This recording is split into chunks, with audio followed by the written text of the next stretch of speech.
The coffee maker beeped at 5:47 a.m. the way it always did, and Ivy Callahan was already dressed. She moved through the dark kitchen by memory alone.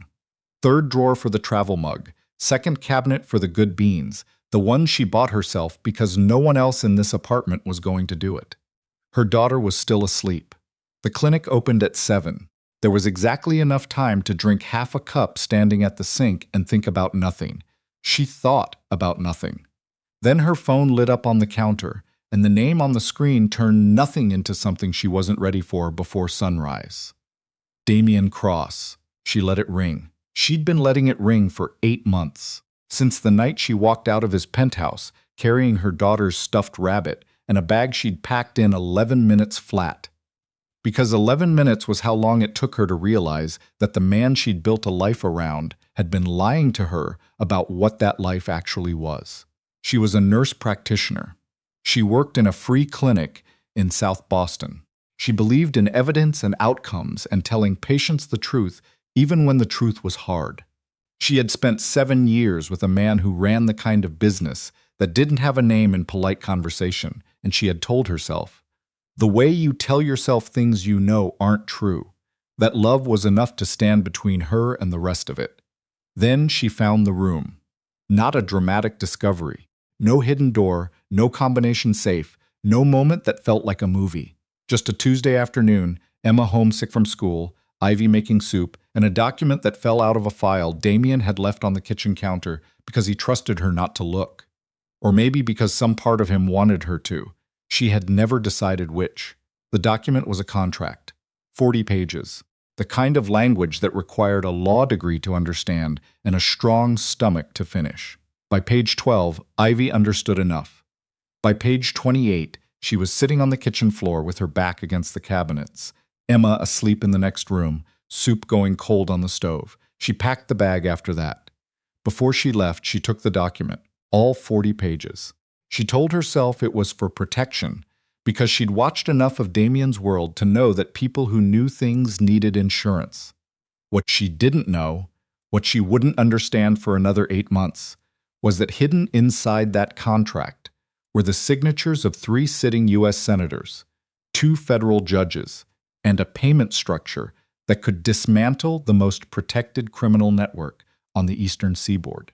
She just thought she was saving herself. She had no idea she'd taken the only copy of the thing everyone was willing to kill for. The clinic was on Tremont Street, wedged between a laundromat and a bodega that sold excellent breakfast sandwiches, and also, according to the detective who'd come in twice to ask questions about neighborhood activity, probably something less legal in the back.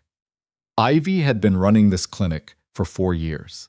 Before Damien, before Emma's father who came before Damien, and left before Emma was 2, before all of it. The clinic was hers, the one thing in her life no one had given her. She saw 22 patients that Tuesday. Strep throat, a diabetic foot she sent straight to Mass General, a 7-year-old with an ear infection whose mother cried in the exam room from exhaustion rather than fear, and Ivy had held her hand for 4 minutes longer than she had time for because some things mattered more than the schedule. She was charting at 6 p.m. when the clinic door opened, and a man she didn't recognize walked in. Tall, expensive coat, the kind of stillness that didn't belong in a waiting room. "We're closed," Ivy said without looking up. "I know," he stopped in front of the desk. "I'm not here for medical care." She looked up then. Late 30s, dark hair, the kind of face that might have been kind in a different life. He had a scar along his jaw that someone had tried to stitch badly. She noticed these things automatically. Occupational habit. "Then I'm going to have to ask you to leave. My name is Gideon Marr." He said it like it meant something. "I work for Damien Cross." Ivy set down her pen. She didn't stand. She'd learned somewhere in the 7 years that standing made you look afraid. Sitting made you look decided.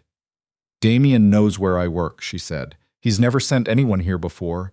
Things have changed." Gideon glanced toward the door, then back at her. "There are people looking for what you took when you left. People who are not Damien. People who are considerably less interested in your well-being." "I don't know what you're talking about."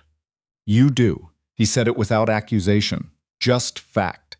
He's not asking you to come back. He's asking you to let him explain what that contract actually is and why having it, not knowing you have it, just having it, puts Emma in the same position as you. Ivy's chest went still in the specific way it did right before she made a decision she couldn't undo. Emma. He said Emma's name. Get out of my clinic, she said quietly, and tell Damien that if anyone comes near my daughter, I will walk those 40 pages directly into the FBI field office on Cambridge Street and let them sort it out. Gideon nodded once, like he'd expected this, like he might have respected it. He thought you'd say that, he said.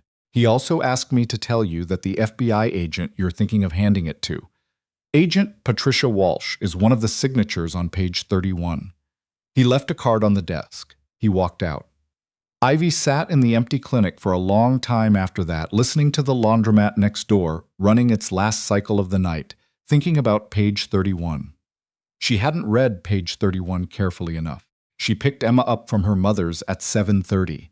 Emma was 6, and she talked the entire car ride home about a documentary she'd watched about deep-sea creatures, specifically about the anglerfish and how the male attaches himself to the female and they fuse together and share a bloodstream. And wasn't that amazing? Mama, wasn't that actually beautiful, if you thought about it right?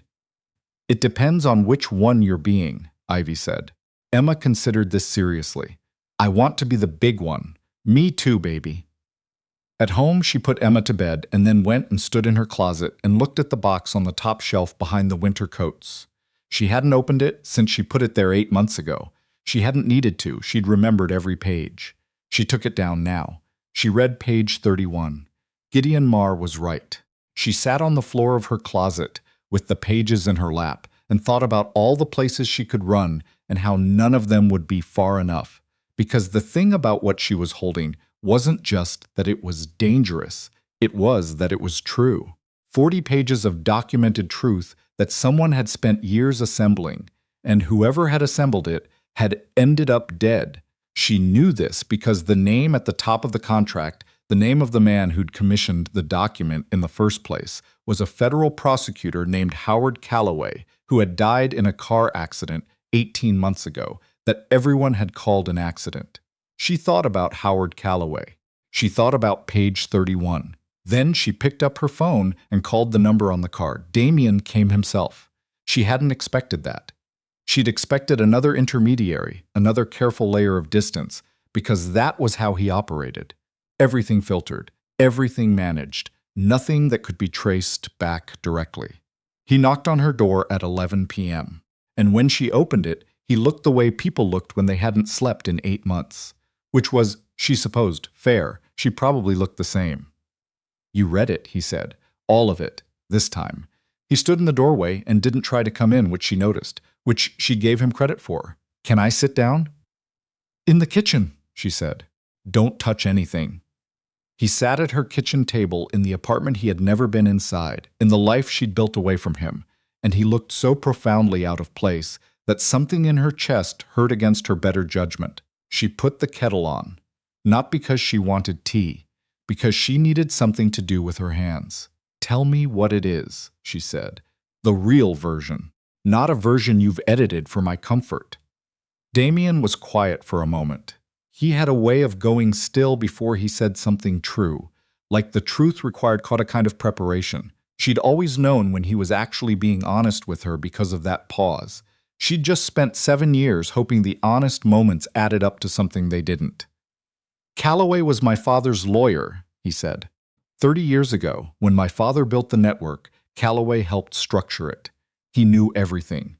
Every payment, every name, every arrangement with every judge and senator who decided that staying bought was easier than doing their job. He looked at his hands. 12 years ago, Calloway had a daughter who died. Overdose. Connected to a distribution line that ran through my father's network. He paused. After that, he started collecting. Quietly, slowly. Taking copies, keeping records. He spent a decade building a case that could take down every person who'd ever touched it, including you, Ivy said, including me. He didn't flinch. I found out what he was doing 6 months before he died. I went to him. I told him I wanted out. That I had wanted out for years and hadn't known how to do it without getting Emma's mother killed. He looked up at her then, and his eyes were the thing she'd always found hardest to dismiss. Not kind exactly, but honest in a way that cost him something. He gave me a copy of the contract, for protection.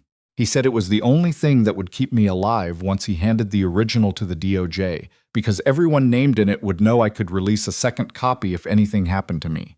Ivy poured the tea, set a mug in front of him. Did not sit down. And then he died, she said. And then he died. And the original? Gone. Whoever killed him got to it first. He wrapped his hands around the mug. The copy I had was the only one left, and you took it. The kettle was still hot. The kitchen was very quiet. You should have told me, Ivy said. I know. Not some of it, all of it. From the beginning. I know.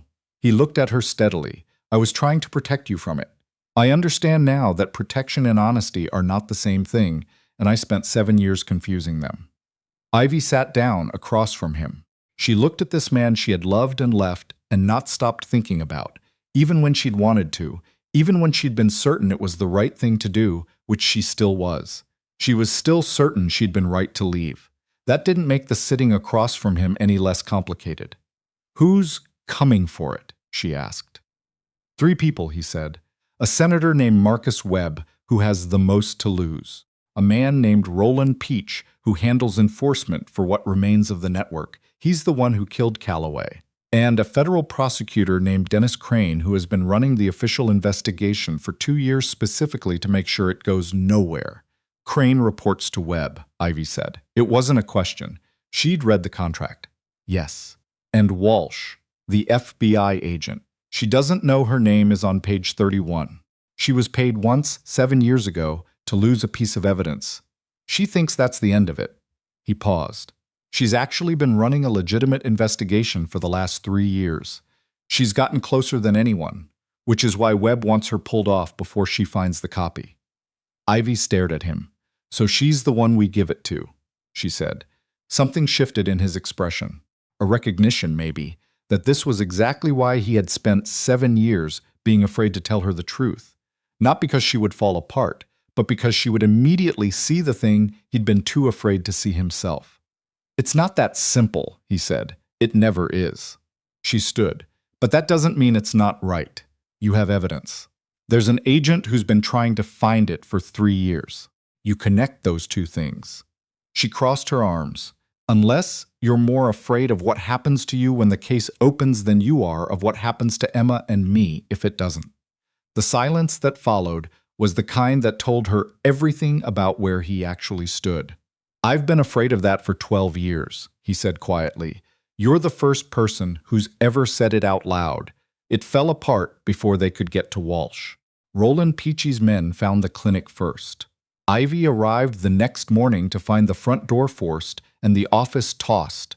File cabinets open, desk drawers emptied. They hadn't found what they were looking for because the contract was in the inside pocket of the winter coat she was wearing, the one she'd grabbed from the top shelf in a decision that turned out to be the only smart one she'd made all week. She called Damien from the parking lot. He was there in 4 minutes, which meant he'd been closer than he'd told her, which meant he'd been watching over her without asking permission, which was both infuriating and, at this particular moment, the reason she was still holding the only copy of the thing that could end this. We can't go back to your apartment, he said. I know. Or your mother's. I know. She was already thinking it through. There's a clinic colleague who has a place in Gloucester. She's in Portland until Sunday. I have a key for emergencies. He looked at her. This qualifies. Get Emma first. She's at school. Ivy pulled out her phone. I'll call the school and tell them you're picking her up. They have you on the approved list from before. Don't tell her anything except that we're having an adventure. She's 6. Adventures are still a reasonable explanation. Something moved across his face that she didn't have language for. She still knows who I am? She asks about you, Ivy said. Because Emma did occasionally, with the matter-of-fact curiosity of a child who had accepted her reality without requiring it to make sense. Where's Damien? Will we see him again? He made really good pancakes. Go. He went. Gloucester in November was gray and cold and smelled like ocean and fish and something that had been wet for a long time. The cottage belonged to Rosalie Deakins, who was Ivy's colleague and closest friend, and the only person Ivy had told even half of the truth to in the last 8 months. And even Rosalie didn't know about the contract. She knew about the leaving. She knew about the way Ivy cried for exactly 1 week, and then stopped and didn't talk about it again, the way some people healed by going silent. Emma thought it was a real adventure. She said the cottage smelled like a pirate ship, which Ivy chose to take as a compliment, and she arranged her stuffed animals on the windowsill in order of size. And she fell asleep by 8:30 between Ivy and the wall, the way she always did when she was in an unfamiliar place. Damien sat at the kitchen table with the contract spread out in front of him and a phone call going to someone Ivy didn't know, in a language she recognized as having some Italian in it, but was not Italian. She sat across from him with her own phone and spent an hour reading everything she could find about Agent Petra Walsh that was publicly available, which wasn't much, because Petra Walsh was apparently very good at her job, and staying out of the news was part of that. At midnight, Damien set down his phone. "I have an address," he said. "Walsh. Private home, registered to her mother's name. She keeps her real address off the record. Can we get a message to her without going through official channels?" "I know someone who can." Ivy looked at him. "I don't want to know how." "No," he agreed. "You don't." They sat in the quiet for a moment. Emma's breathing was audible from the bedroom. The ocean was audible past the windows. Everything else was the specific silence of two people who had once known how to be in the same room together and were relearning the geometry of it. "She asked me if you were coming back," Ivy said. 2 months ago. She'd found a photo on my phone. I didn't know she'd seen it. And she asked me if you had left because she did something wrong." Damien was very still. "What did you tell her?" "The truth. That adults sometimes make complicated choices and that nothing about it was her fault." Ivy looked at her tea. She accepted that. She's 6, and she accepted that better than most adults I know would. She takes after you. She doesn't know you well enough to take after you. Ivy looked up. She just remembers the pancakes. His jaw did the thing it did when he was keeping something in. She'd always known that tell too. "I want to fix this," he said. "Not just the contract. All of it. I know I don't get to just ask for that. I know I spent 7 years asking you to trust me without giving you anything real to trust. I know." He stopped, "But I want to say it anyway, so that when this is over and you're making decisions, you know that asking is something I'm actually doing." Ivy was quiet for a long time. "Let's get through the next 48 hours first," she said finally. "Then we can talk about what comes after."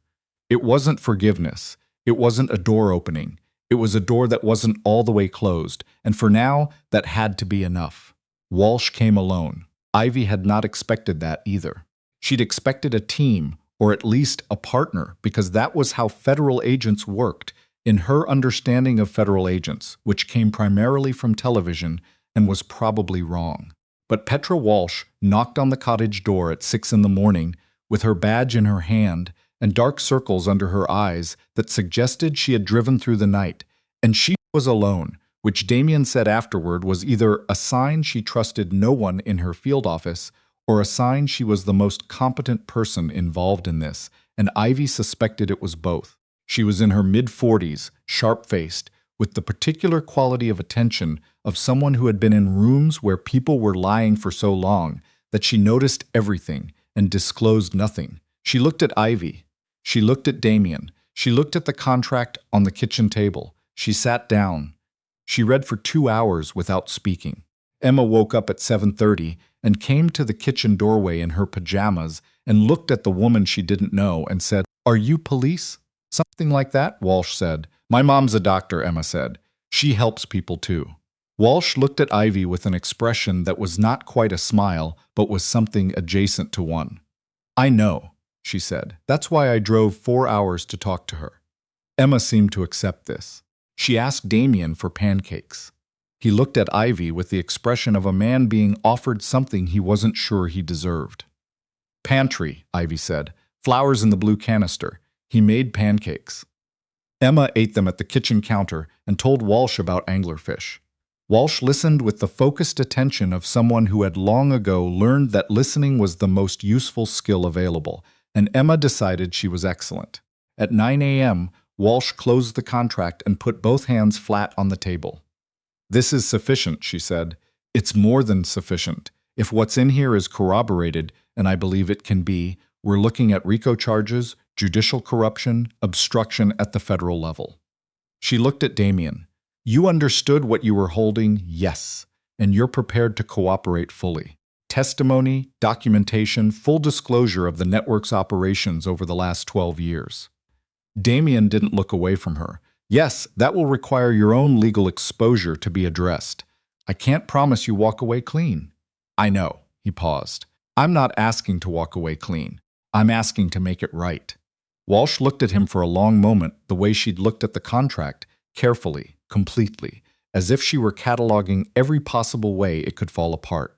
Then she looked at Ivy. "You'll need to relocate," she said, "both of you, immediately, for the duration of the investigation. We're looking at 6 months minimum before indictments, probably longer before trial." "I have a clinic," Ivy said. "I have patience." "I know." Walsh's voice was not unkind. "I'm sorry." Ivy looked at Emma, who was drawing on the back of a receipt she'd found somewhere, her tongue between her teeth in concentration, completely unbothered by the conversation happening around her. The way children were unbothered by the weight of things they didn't yet understand, trusting entirely that the adults in the room were handling it. Ivy had spent 6 years earning that trust. She looked at Damien. He was already looking at her. The place Walsh arranged was in Asheville, North Carolina. A house, not a hotel. Walsh had said a hotel would feel like captivity, and captivity made people reconsider cooperation, and she needed them cooperative for however long this took. The house had a yard. Emma called it the yard with the mountain in it, because from the back you could see the ridge of the Blue Ridge like a dark line against the sky. It was October, then November, then December. Ivy found a volunteer clinic that would take her 2 days a week. She drove 30 minutes each way, and she didn't complain about it, because the alternative was doing nothing with her hands, and doing nothing with her hands made her think too much about all the things she was choosing. Emma started 2nd grade at a school where she knew no one, and within 3 weeks had a best friend named Greta and a strong opinion about the music teacher, and had made a model of the anglerfish for the science fair and won 3rd place, which she considered deeply unjust. Damien was a problem she hadn't anticipated. Not a problem the way he'd been a problem before. Not lies, not danger, not the slow, terrible understanding of what she'd chosen to be next to. A different kind of problem. The kind where he made coffee in the morning and left her mug on the counter before she was up, the right amount of strong, because in 7 years he had learned exactly how she took it. The kind where he helped Emma with her reading and sat on the floor with his back against the couch for 45 minutes doing it, patient in a way she hadn't seen from him before, or maybe hadn't been looking for. The kind where, some nights after Emma was asleep, they sat on the back porch and looked at the mountain in the dark and talked about things they had never talked about when they were living the life that came before this one. "What did you want to be?" she asked him once. "Before everything." He thought about it seriously. That was another thing she'd relearned about him. He took her questions seriously, even the ones that didn't seem to require it. "An architect," he said. "I was good at structures, how things were built to hold weight." A pause. "It turned out to be a useful skill in a different way. Do you regret it?" "Every version of my life except this one." He looked at her. "Which I know I don't get credit for because this version only exists because I put you in danger. I understand the math." "The math is complicated," she said. "I know." She didn't say anything else. She didn't need to. The math was complicated, and they both knew what it added up to, and some truths could be held without needing to be named out loud. In March, Walsh called. "Webb has been indicted," she said. "Peace is in custody. Crane resigned this morning, and his attorney says he'll cooperate fully in exchange for reduced charges." A pause. "The investigation is formally closed as of the FBI's involvement. DOJ is taking over prosecution." Ivy was in the kitchen. Emma was at school. Damien was outside splitting wood for the fireplace they'd stopped needing 2 weeks ago, but he kept doing it anyway, because having something to do with his hands was something she understood completely. "And us?" she asked. You're free to go wherever you want. Damien will need to stay accessible for testimony. Probably the next 18 months. But you're not restricted. Ivy watched Damien through the window. He'd taken off his jacket despite the cold. His breath was visible in the air. What does his exposure look like? Significant cooperation credit. He'll serve time. Probably 2 to 4 years. Federal minimum security, based on current negotiations. His attorney is confident. Walsh paused. He knew this when he cooperated. He didn't ask for protection for himself. Only for you and Emma. Ivy set down her coffee mug on the counter very carefully. I know, Walsh said quietly. I thought you should hear it from me. She told him that night.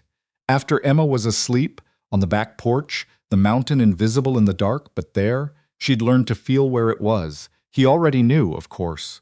His attorney had called him that afternoon. He'd come back inside and made dinner like nothing had happened, penne with the sauce he'd learned to do from watching her do it, and he'd sat at the table and helped Emma with her spelling words and said nothing. You didn't tell me, she said. You would have argued. I still might. I know. He looked at the dark, but it's done. The choice is made, and I would make it again. Not because it's noble. I'm not interested in nobility. Because it's right, and because the version of me that was willing to let you live in danger to protect myself is not the version I want Emma to know. Ivy looked at him for a long time. She's going to ask where you are, she said. When you're gone, tell her the truth. The version that's appropriate for her age, she's going to be angry. She gets that from you. She'll survive it. He looked at her then, directly, the way he had started to look at her. Without the layer of management he used on everything else, without the careful calibration. Just his face in the dark, saying something he'd been saying for months without using the words. I don't expect anything. I want that to be clear. I'm not doing this as a transaction. I know you're not. She was quiet. That's actually the problem. He almost smiled, almost. When I get out, he said. If Emma's okay with, ask me when you get out, she said. Don't plan it now. Just get through what's coming and ask me when you're on the other side of it. Okay. He nodded. Okay. They sat together in the dark until the cold drove them inside. In the morning, Emma wanted waffles and told a very long story about Greta's hamster and was completely unaware that the world had arranged itself into a before and after while she slept, the way children were unaware, trusting the adults around her to hold the weight of it until she was ready. Ivy held it. She was good at holding weight. She'd been doing it since before she had a word for it. 2 years and 4 months later, Ivy was at the free clinic on a Wednesday afternoon when her phone rang. She was in between patients. The waiting room had 11 people in it.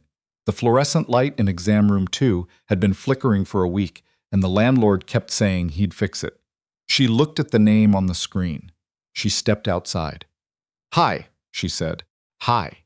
A pause, and in that pause was 2 years and 4 months of letters and phone calls and one visit with Emma that had gone both better and harder than either of them expected. I'm out. The afternoon was warm. Boston, in June. Someone's kid was on a scooter on the sidewalk across the street, wearing a helmet that was slightly too big, concentrating with enormous seriousness on not falling over. How are you? She asked. Honestly? Another pause. Terrified.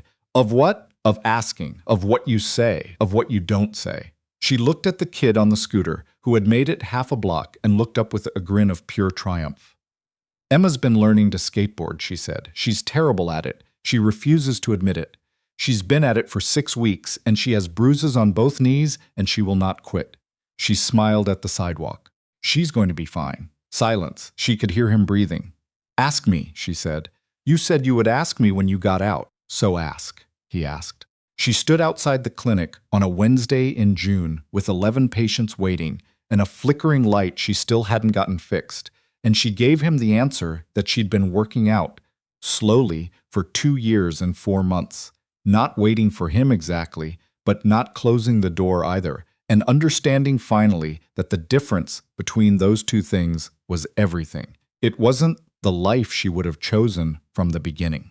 It was the life she'd built from what was left after the choosing went wrong, and the truth came out, and 2 people decided that honesty, even late, even hard, was worth more than the clean story she'd almost settled for.